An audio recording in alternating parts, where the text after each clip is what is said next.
예, 장기표입니다. 날씨가 좀 추워집니다. 이 코로나 바이러스는 더운 때보다 이 추위에, 이 바이러스라는 것이 그 추위에 승합니다. 더 조심하셔야 되겠다, 이런 말씀을 드립니다. 그런데 이미 보도를 통해서 많이 알려져 있지만, 이번이 서울시장, 부산시장 보궐선거와 관련해서 민주당에는 그 민주당의 당원에 의해서 후보를 낼 수 없게 되어 있습니다. 그 지난날 문재인 대통령이 당 대표일 때 그 당시 한나라당, 새누리당이죠. 저희 뭐 고성군수, 한나라당 책임으로 고성군수가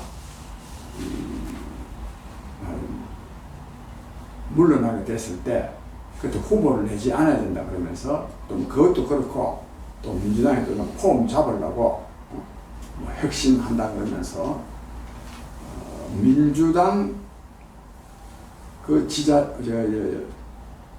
선출직 당선자의 중대한 잘못으로 보궐선거를 실시하게 될 때는 민주당은 후보를 내지 않기로 한다, 이렇게 딱 되어 있습니다. 그 조항 때문에, 그 민주당의 당헌 조항 때문에 후보를 못 내게 되어 있습니다. 근데 이거를 꼼수를 부려가지고 이낙연 대표가 이걸 당원 투표로 이 당헌을 개정하려고 그러니까 당원 투표로 붙였는데, 또 민주당 이 당규에 의하면 당원 3분의 1 이상, 즉 33% 이상이 참여해야 이게 말하자면 효과가 있게 되어 있습니다. 근데 26%밖에 참여를 하지 않았어요. 그러면은 이거는 즉 이낙연 대표가 당원 투표를 통해서 찬성을 얻어가지고 이걸 당원을 개정하려고 하는데, 이 당원 개정은 그러니까 당원들에 의해서 부결된 겁니다. 보통 이 부결의 방법이 두 가지가 있는데, 하나는 정족수를 채워가지고 반대를 많이 해서 부결시키는 방법이 있고, 다른 하나는 정족수가 안 되게 해가지고 회의를 무산시킴으로써 부결하는 방법이 있습니다. 이거는 민주당의 당원들에 의해서 이게 부결된 겁니다. 서울시장 후보를 당원을 못 바꾸게 되어 있는 거예요. 이렇게 또 결과가 이렇게 나와버리니까, 물론 찬성자들 중에는 83%가 찬성했습니다. 그럼 당연히 찬성하는 사람들만 투표에 참여한 거죠. 반대하는 사람들은 어떤 의미에서는 의결 정족수가 안 되게 함으로써 부결시킨 겁니다. 그런데 결과가 나오니까 이 사람들은 뭐라고 말하느냐,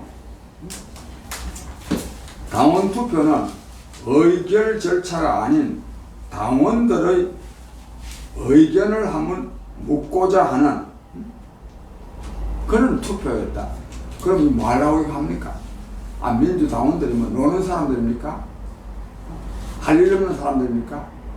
왜 그 당원들한테 시간 내가지고 투표하도록 만들어 놔놓고, 그건 한번 의견 수렴일 뿐이다. 국민 여러분, 이것이 민주당입니다. 자기네들이 만드는 당헌도 하나 못 지키는 사람들이 뭐를 지키겠습니까? 근데 민주당이 말 잘했더만요.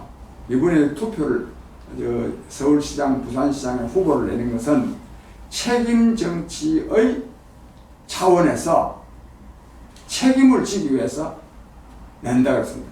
이 책임을 어떻게 져야 되겠습니까? 국민이 이걸 심판해야 안 되겠습니까? 국민 여러분, 특히 서울시, 부산시 유권자 여러분, 이 민주당을 엄중하게 심판해야 됩니다. 절대로 민주당 찍으면 안 됩니다. 또 민주당 당원 여러분들도 여러분들이 부결한 것을 당 지도부가요, 그건 의견 수렴에 불과하다, 이렇게 해가지고 당원들의 권리를 무시하는 거 아닙니까? 민주당원 여러분, 무조건 하고 자기 당이라고 해서 계속 쫓아가면 안 됩니다. 그 나라 정치의 수준은 그 나라 국민의 수준에 의해서 결정됩니다. 민주당이 이렇게나 자기 당 당은 당규도 위반하면서 또 그것도 또 이 선거가 왜 치러집니까? 이 파렴치한 성추행 범으로 한 사람은 사퇴하고 한 사람은 자살하고 해가지고 치러지는 선거 아닙니까? 이렇게 해가지고 선거 치러지는 이 선거에서 또다시 민주당 후보를 당선시킨다면 우리 정치가 아무리 엉망진창으로 가도 우리 국민들이 항의할 수가 없습니다. 정말 국민의 수준이 정치의 수준을 결정하는 것만큼 민주당의 이러한 파렴치한 행태에 대해서 엄중한 심판이 있어야 되겠다 하는 이런 말씀을 하나 드립니다. 그 다음에 문재인 대통령이 엊그제 또 뭐 국회에서도 전세값을 기필코 안정시키겠다 그랬고, 또 어제는 또 뉴스 보니까 내년부터는 경제가 아주 훼손될 것이다. 방역도 세계에서 모범적으로 했듯이 경제도 모범적으로 성장할 것이다 그러는데, 그 사람 그 말 믿는 사람이 얼마나 있겠습니까? 계속 이렇게 말하면 국민을 농락하고 있습니다. 그 중에 하나가 그냥 마침 어떤 그 통계가 나온 걸 보니까 3년 동안에요. 이건 물론 뭐 여러 가지 3년에 석 달 만에 전세 가격이 평균 3,755만 원이 올랐답니다. 이게 왜 올랐느냐? 아니 임대차 뭐 3법이라 그래가지고 보통 지금까지 2년만 있으면 만기되면 주인이 나가라 하면 나갈 수 있는데 한 번 더 연기하니까 즉 세입자가 못 나가겠다 하면 못 나가는 거예요. 그러니까 어차피 뭐 4년 갈 거니까 전세 가격을 올릴 거 아닙니까? 또 되도록이면 전세를 또 안 올라가겠습니까? 이러니까 이 비현실적인 그러니까 부작용이 더 큰 법을 만들어 놔놓고 만들어 놨으니 전세값이 이래 오른단 말입니다.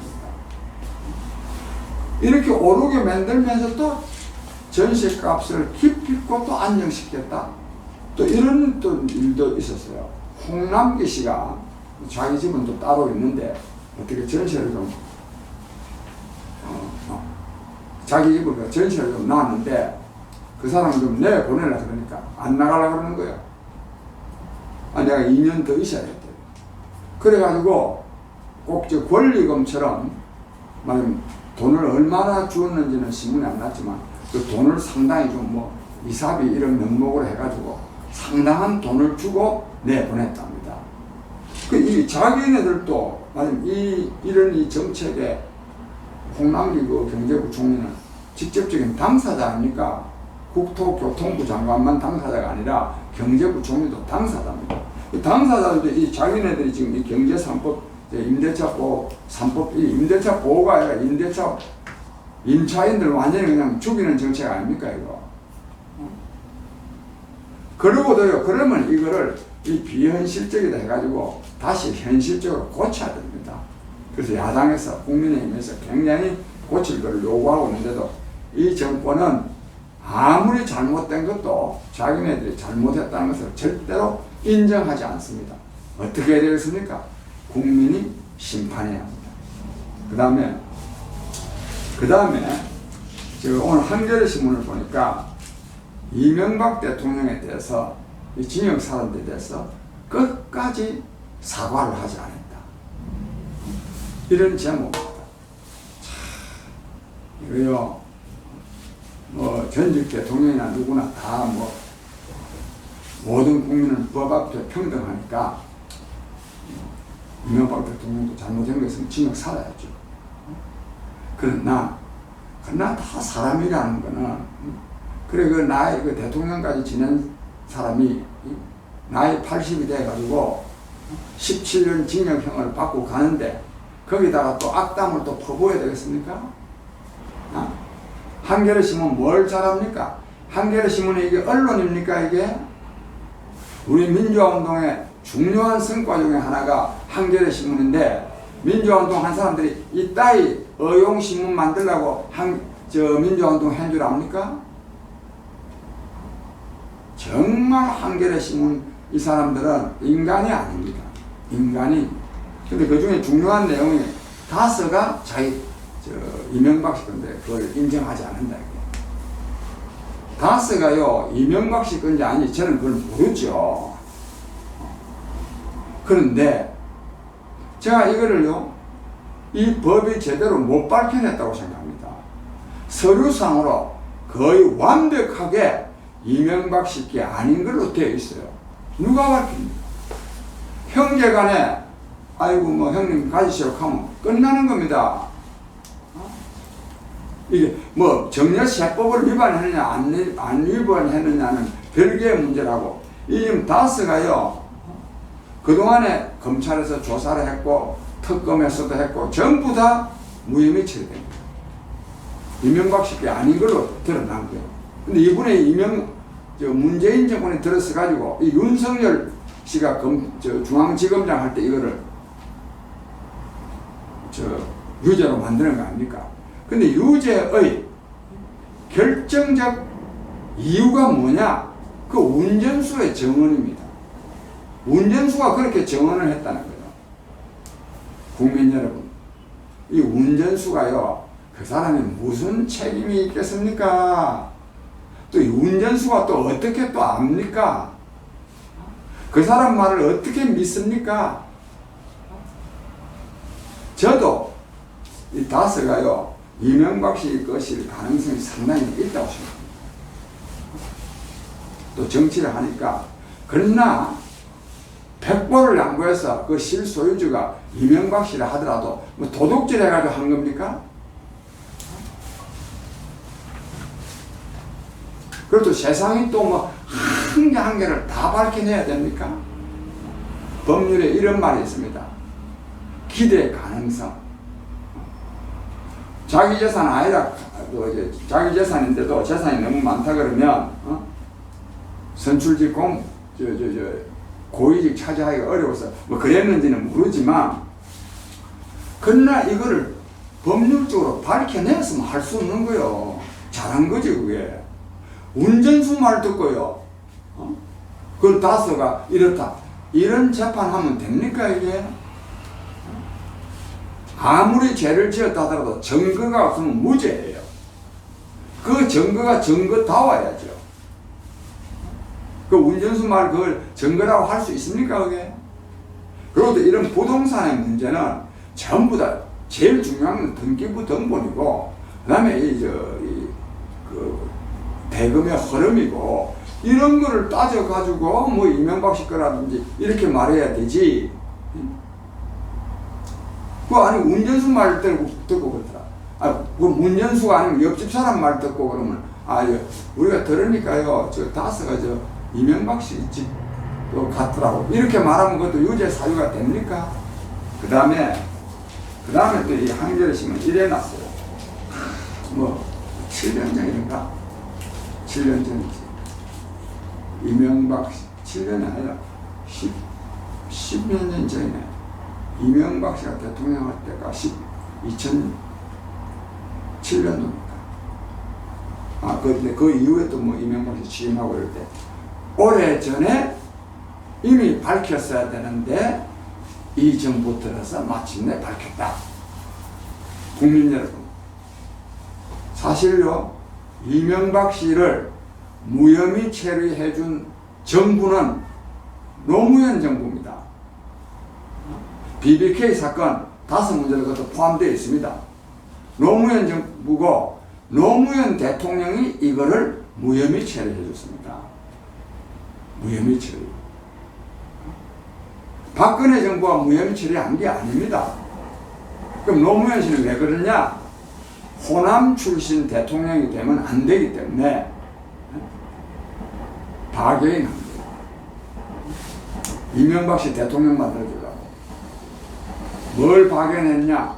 노무현 씨는 삼성으로부터 국민주택채권이라고 해도 한 300 몇십억, 대략 제가 계산해보면 한 350억 됩니다. 그거가 걸려들어 있는 거예요.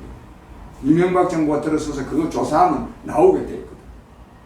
그래서 노무현 씨는 BBK를, 즉 이명박 씨가 관련된 그 다수도 포함되죠. 그 무혐의 처리해주고, 이명박 씨가 대통령이 되면 노무현 씨 쪽에는 삼성 비자금, 국민주택채권, 정치자금 받은 거, 그걸 조사 안 하기로. 이렇게 합의해가지고 된 겁니다, 이게. 한겨레 신문이, 존경에 맞이하는 노무현 대통령이 호남 출신 대통령 만들지 않으려고 이명박 씨 대통령 만들어 주려고 BBK를 무혐의 처리한 거예요. 그걸 왜 이 한겨레 신문은 모릅니까?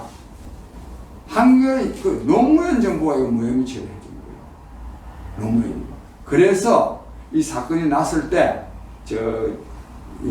노무현 씨, 박연차 씨한테 돈 받은 거, 그 가족이 부인이 받았는지 그 문제가 됐을 때, 노금평 씨가 이런 말을 했어요. 우리 패밀리끼리는 봐주기로 했지 않았느냐? 그 약속을 왜 위반하느냐? 이렇게 말했습니다. 패밀리끼리가 뭐냐? BBK 봐주는 거하고 삼성 국민채권 봐주는 거. 이거 봐주기로 했는데, 이명박 씨 입장에서는 그거를 바탕한 거지, 다른 거 박연차 씨한테 받은 거, 이거는 포함 안 된다. 이건 또 내가 또 하락한 것도 아니다. 박연차 씨, 태광시로 세무조사 하다 보니까 나온 거지, 내가 그걸 한 게 아니다. 어쨌든 이래 된 겁니다, 이게. 저는 그래서 이명박 대통령 어제 17년, 그리고 돈이 벌금이 130몇 억이던가, 추징금이 50몇 억이고, 그런데, 그 다음 또 잠깐 이거 하나 지적했는데요. 이명박 씨 구속이요. 이게 사실 윤석열 씨 같은 사람도 이거 반성해야 됩니다. 이명박 씨, 처음에 구속한 게 처음부터 BBK라든지, 다스라든지, 이게 문제가 된 게 아니에요. 지금 내가 다 기억하지 못하지만, 하나 끌어가지고 안 되니까 또 하나. 또 그것도 안 되니까 또. 이래가지고 끝까지 구속될 때까지 한 게 이게 이명박 대통령 사건입니다, 이게 검찰입니까, 이게? 이 윤석열 지검장이 있을 때 이거 문재인 정권의 권력의 주구 아니었어요?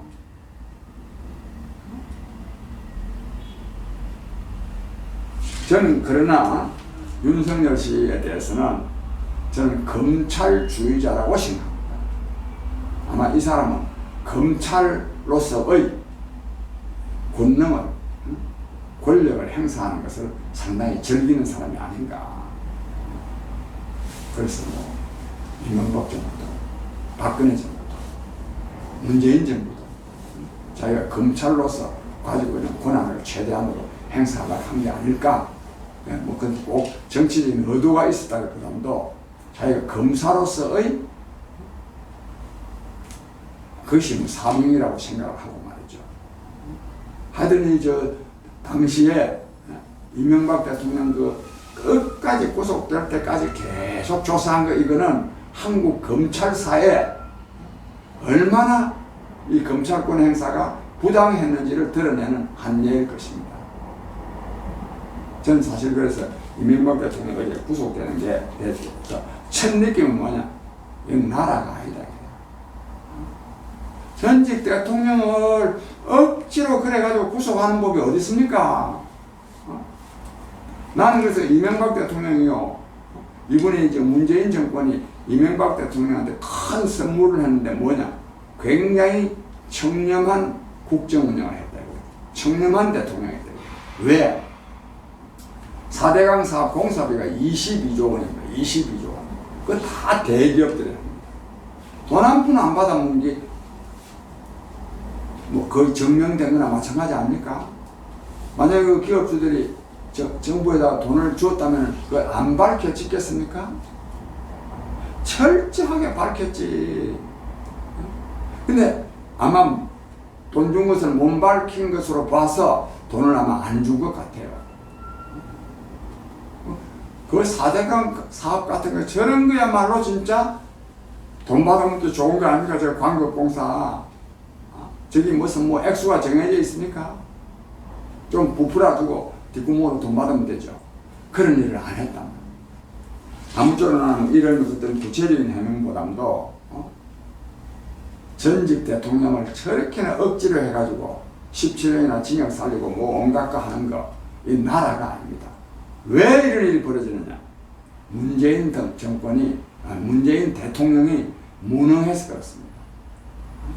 이 전직 대통령 구속 여부는 검찰이 하는 게 아니죠. 대통령이 하는 거죠. 대통령이. 그걸 검찰이 한다 하면 말 됩니까? 그게? 그럼 정권 뭐라고 잡습니까? 문재인 대통령 정신 좀 차리세요. 당신은 이명박 대통령 10배는 징역 더 살 거예요. 10배면 170년. 진짜 우리 교도소 말로 징역 100대 하게 생깁니다. 아니면 이런 말이 나옵니다. 정말 이 정권 정신 차려야 됩니다. 한겨레 신문, 이게 신문입니까 이게? 나는요 옛날에 어용언론 얼마나 내가 많이 봤습니까? 한겨레 신문만큼 어용언론은 아니었어요. 한겨레 신문만큼. 내가 이제 한번 한겨레 신문 한번 제대로 한번 조져야죠. 국민 여러분, 제가 조금 너무 열을 냈습니다. 아니 이게 어쨌든 이 나라 현실입니다. 그래서 저는 한편으로는 국민의힘, 제1야당 국민의힘을 바꿔내고 다른 한편으로는 매주 수요일 날 광화문에서 광화문 경복궁역 7번 출구, 그 동아면세점 앞에서는 집회를 못 한답니다. 경복궁역 7번 출구 앞에서 매주 수요일 오후 3시에 문재인 정권 퇴진 촉구대회를 개최할 겁니다. 근데 그걸 온라인으로, 유튜브로 생중계도 하고, 또 물론 또 저장된 걸 또 볼 수도 있게 하고, 그리고 이런 활동을 축적한 다음에 문재인 정권 퇴진을 위한 정말 100만 명이 모이는 국민대회를 개최할 것입니다. 그래서 그 자리에 문재인 대통령 나와서 해명할 거 하고, 해명 못하면 물러나게 제가 요구할 겁니다. 많은 참여 또 성원이 있기를 바랍니다. 제가 이 문재인 정권을 끝장내는데 정말 한 역할을 하겠다는 것을 말씀드립니다. 감사합니다.